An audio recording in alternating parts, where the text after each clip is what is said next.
Alright. Okay, so I'm going to look at three hands. Three hands that I've just played over the last day or two. I've just had a quick look through the database and picked some big ones that are interesting and that I won, because they're always more fun to look at.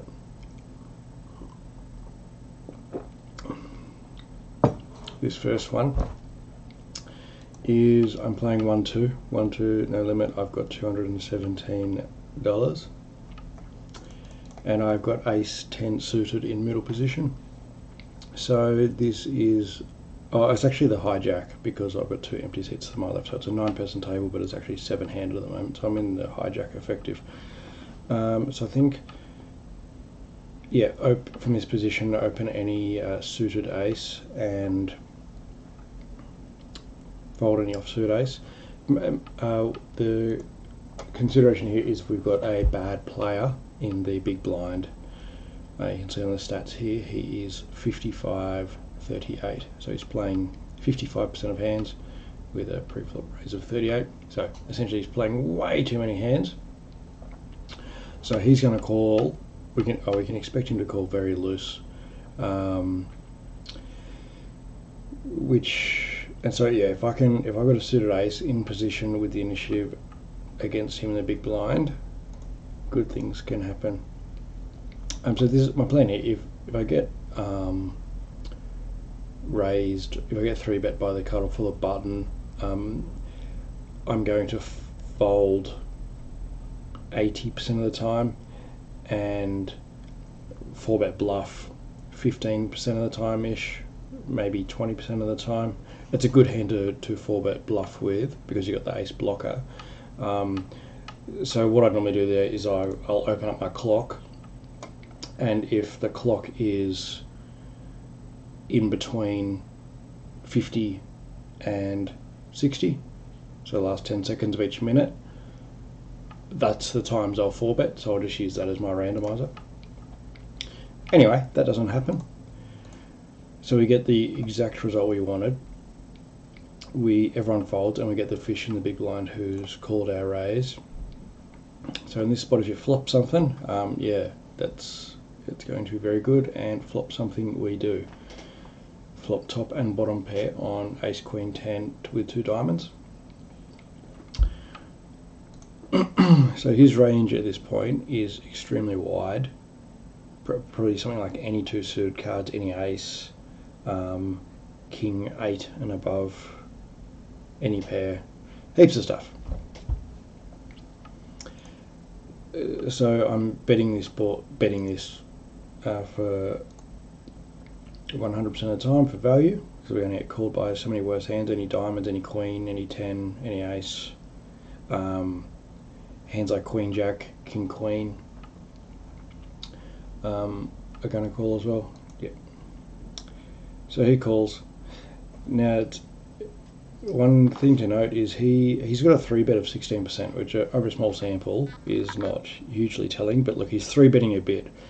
So the thing is, it's basically impossible for him to have, it's very hard for him to have us beat at the moment, because there's only 2 aces left in the deck and he's 3-betting them. So he doesn't have aces.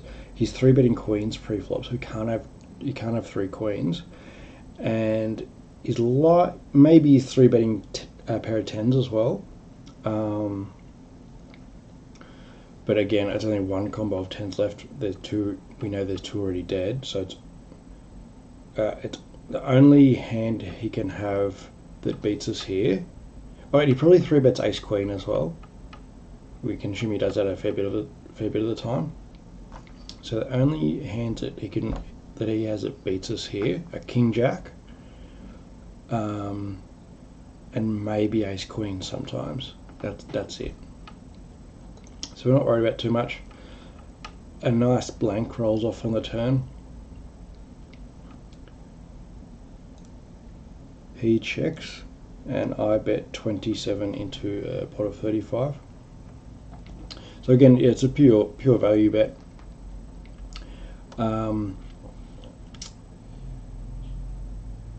He's still going to call down with any ace, probably any queen, any sort of flush draw or straight draw, queen jack, king queen, Jack 9,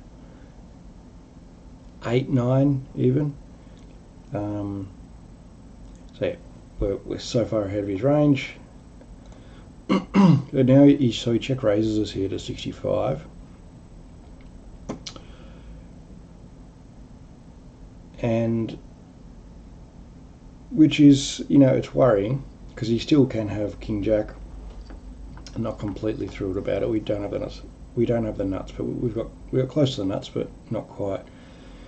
So yeah, you can have King Jack and Ace Queen. They're the only things that beat us. But you know, top and bottom pair on the flop against this type of guy, we're never going to fold. And the times he's got King Jack and Ace Queen, we just have to pay him the money. The other hands are, I mean, I don't think he's ever doing this as a bluff. This type of player will never raise here as a bluff. So I'm almost certain he's doing it for value. So he could have Ace 4, Queen 4 suited maybe. 10-4's unlikely, but he could have Queen 10. He could definitely have Queen 10 that he's just called on the flop. And the other possibilities are just like a massive draw with maybe a 4 in it. Like he could have, yeah, he could have the 4 of diamonds and like a King 4 of diamonds or something like that that he just doesn't really know what to do with. Anyway, I decided to flat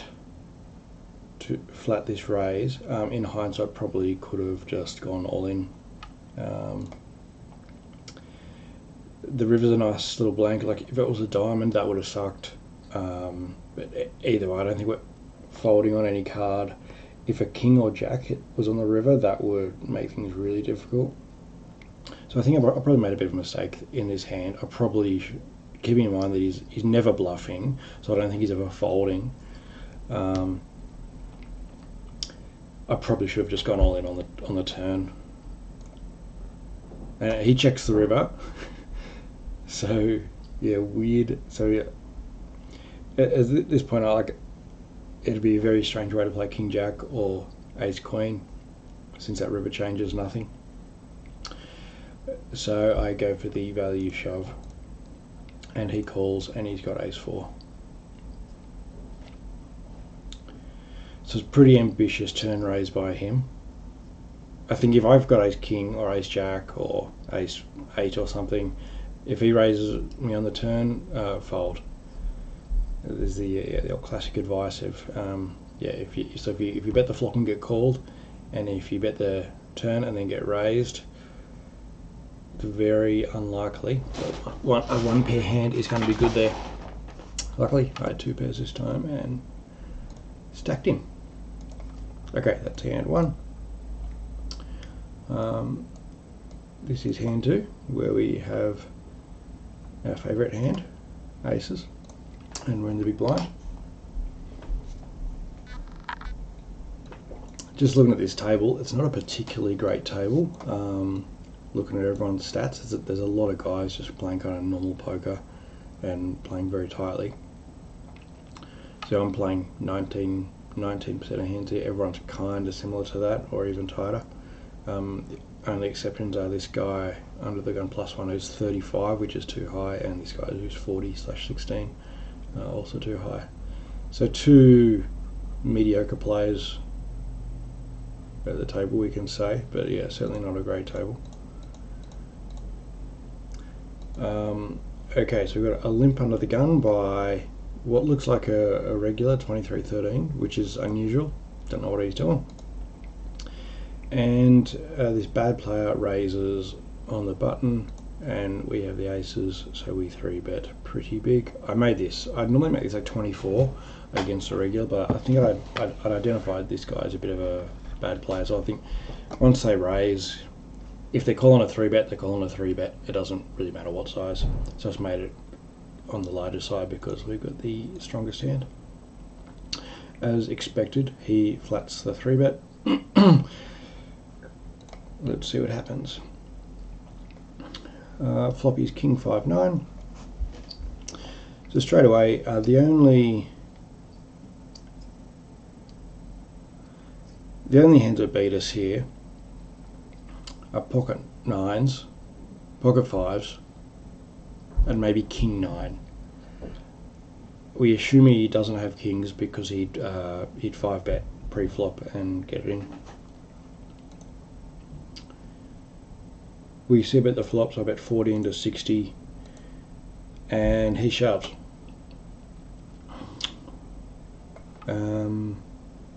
Not too much to say about this hand. Well, we're not folding. Like I said, the only hands that beat us are nines and fives, and maybe king nine. But if he had them, why would he shove them? It's so likely we're just going to bet the turn. We look extremely strong. We can have aces, we can have kings, we can have ace king, all that type of stuff. So it's very likely we're just going to bet and then go all in on the turn anyway. So you're kind of happy to see this shove because it just looks very bluffy. Not necessarily bluffy, but like a hand he's not completely confident in, like not a nutted hand.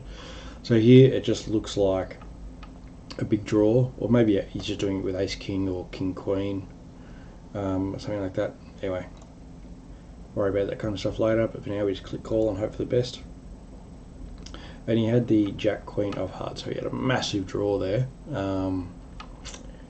What was the percentages? Yeah, so he was 42% on the flop. It was basically flipping, so pretty good, a decent enough play by him. He's gonna make me fold the hands where I'm bluffing. So yeah, can't really fault his play there. That actually wasn't the hand I was meant to show you. I was meant to show you another one, which was this one. So we're going to get 4 hands instead of 3. So the other aces hand. Okay, I've got aces middle position, raise it up, and we get the dream situation where we get aces, raise, and then get 3-bet by a guy. So happy days. So again, not too much to talk about. I'm 4-betting to the standard size, about 24, 25 big blinds is very standard. Sets up a nice spot on the flop where you can just bet the flop and then shove the turn. And he flats the 4-bet. So I've seen a lot of people doing this recently. Like back in the day, you'd rarely see a 4-bet getting flatted. You'd either see them fold or shove. But it seems to be more people are doing weird stuff and flatting 4-bets with all kinds of hands. Anyway, so we get a very good flop. There's not much going on here. With our opponent's actions, it's extremely unlikely he's got a 3, so we're not too worried about that. And there's no draws to speak of. The queen is there, so look, at the only hand that beats us is pocket queens, which he will have sometimes.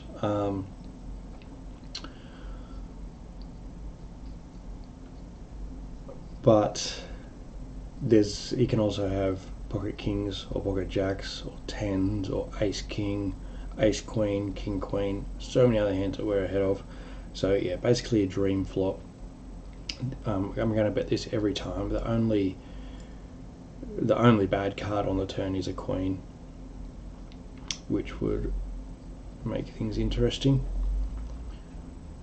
So we bet the flop here. I bet, and yeah, about a third pot in these 4-bet pots where it gets flatted. It's common to bet just a third pot. With the stack to pot ratio, you don't need to bet big at all. You're still going to get all in on the river, if not the turn. So yeah, nothing to worry about. So you want to. It's good to bet small here because the times we've got ace king or ace 10 as a bluff or something, you can actually get a lot of folds. So it's just best of both worlds. So he flats our bet there, and the turn is another 3, which is just absolute dream card.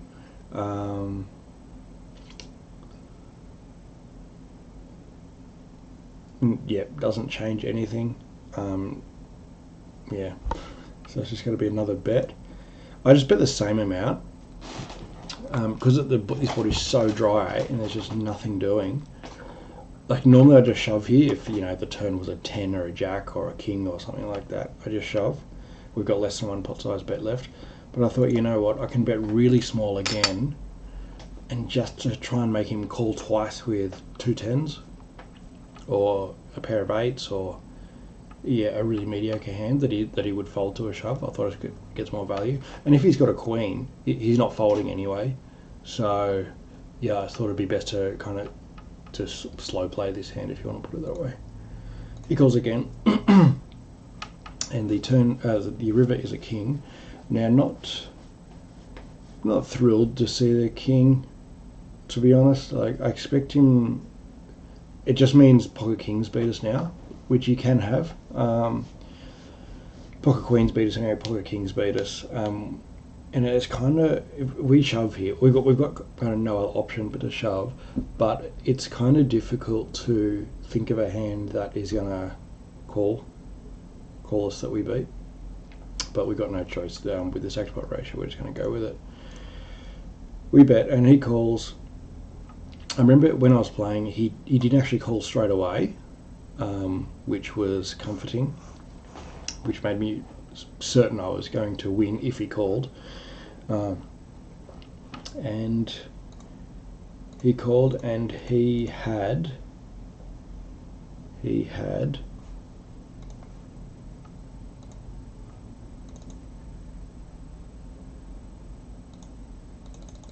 stand by it. Okay, I'm just going to tell you he had ace king. For some reason it's not showing up, but he had ace king. I think there's a little bug in the software where it's not showing the whole cards, but I remember looking it up, and he had ace king, which was very surprising that he called twice. So he calls that flop, which I can understand after a bet so small, and it looks like my small turn bet was very effective, because it's made him, well, I assume it's made him want to call again. And so the river was actually very good for us because it gave him the the pair, but not one to beat us. So that hand just worked out very well. But yes, he played. Just looks like the kind of guy that doesn't want to fold. Flats the 4-bet in position, calls off queen 3-3 rainbow board with ace king, and then calls the turn again. Like, I don't think I'm betting that turn with anything that he beats. I think the times I'm going to have the bluff there, I'm just going to give up on the turn. And that's that hand. We have one more.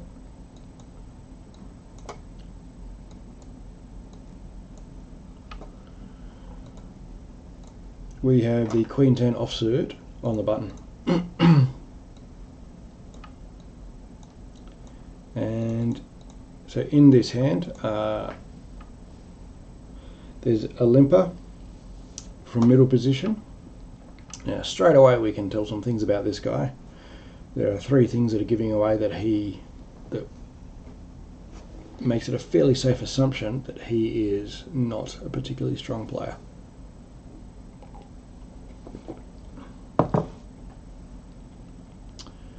He's got he started the hand with $168, so he's got less than a full stack, which is a classic tell of someone who's playing recreationally. We've only got 10 hands on him, but he's played half of them. He's got a 50 VPIP and a 0% raise, so it just screams of a passive player that's playing too many hands. And the other obvious tell that he's a bad player is that he's open limped in middle position. Now we are on the button with a couple of kind of big cards, queen 10 offsuit. Not a good hand by any means, but certainly one that's good enough to play in position with the initiative against a very weak player. The other thing to note here is there's another weak player in the big blind who's playing 56.8 with only $62. So in this spot we've got a mediocre hand, but against 2 guys, definitely against 1 guy and potentially 2 guys that we should be able to make some money off if we hit something on the flop. Now we get flattered by the small blind, who looks like a regular. The big blind, who's another bad player, unfortunately folds, and the guy that limped, who's our main target in this hand, has called as well. So we're 3-way to the flop, and we get a basically the best thing you can hope for. Flop trips. So 3-way on this flop against what looks to be a guy that knows what he's doing. He's playing 23% of hands, and then the bad player. If I miss this flop, I'm probably just checking back and giving up, unless I've got some sort of equity in the form of a straight draw or backdoor flush draw. Like on a flop like 7, 8, 9 would be a great flop to bet. But basically, if we don't hit a pair here, like on the ace 5-3 board, I'm probably just checking back and giving up straight away. Anyway, so the small blind checks, the limper checks, and the pot is 26, and we bet 18 into 26 for obvious reasons. We've got 3 queens. We get a fold out of the small blind, and then the limper calls. So what can he have here? So he's limp pre-flop, which he's doing with half of his hands. So that it's not narrowing down his range a whole lot. He can have any ace, any 2 suited cards, any sort of pair, any sort of like 8-7 offsuit, heaps of stuff. Now when he calls on this board, we're going to assume he's going to fold all his absolute trash, like his 8-7 offsuit and his ace-5 and all that kind of stuff with no draw. So when he calls on this flop, we can assume he's got something. Could definitely just be a pair of jacks, so he could have a jack 10 or a king jack or a jack 8 or something like that. He could have a 10-9 for a straight draw, or a 10-8 for a straight draw, or any 2 hearts, or a hand like king 10 for another straight draw. Now, a very wide range. We're ahead of almost all of it. There's almost no hand that beats us here.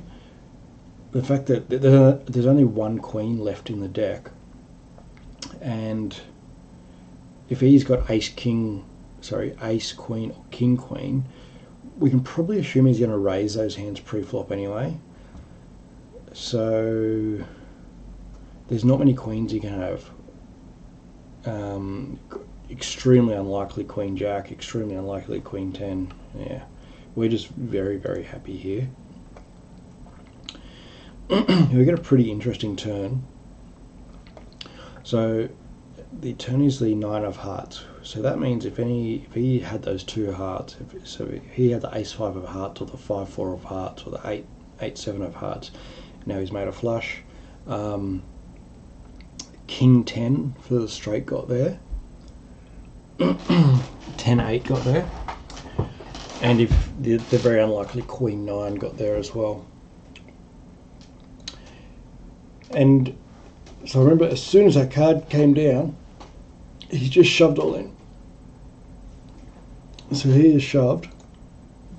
The pot is $63, so my standard bet sizing here is going to be something like $40. So if he calls, then the pot's 140. He's going to have 100 left, which is going to just set up the river perfectly for an all-in. So, but he just shoves for over double the pot here on that card. Now I was thinking, again, if you have a really good hand, why would you just shove it? I've taken all the initiative in this hand, so it's extremely like he can assume if he checks, I'm going to bet again. So if he's got a nutted hand, why wouldn't he just check it and let me bet? So it basically doesn't make sense. I mean, we should try and apply some sort of logical thought to his thinking here. Look, it's very hard for him to have any bluffing hand, or a hand that's not connected in some way, because he's called the flop, and yeah, but this turn shove it doesn't make a lot of sense.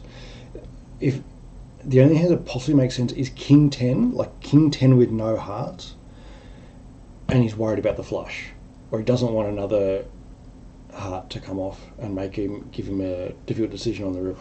The only other type of hands I could think of is like a really low flush, like a 2-3 of hearts or a 5-4 of hearts, where again he doesn't want to see a higher heart on the river and give him a difficult decision. Now my 10 here, I pick up the straight draw as well. Not hugely relevant, like, because he's either got a straight himself or a flush, or I'm way ahead. So if I've got a straight draw, it's very unlikely that I call here and then end up winning with a straight. It is semi relevant in the fact that the fact that I've got the 10 here is a blocker. So it's just less likely that he's got the king 10 or the 10-8. So it just makes me a bit more. So I'm happy in the fact that I don't have a straight draw, but it's less likely he's got a straight draw or a straight.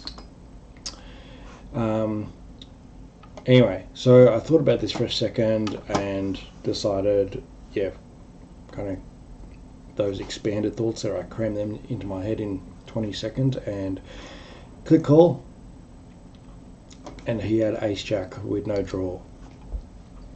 So very surprised but pleased to see he was absolutely drawing dead on the turn.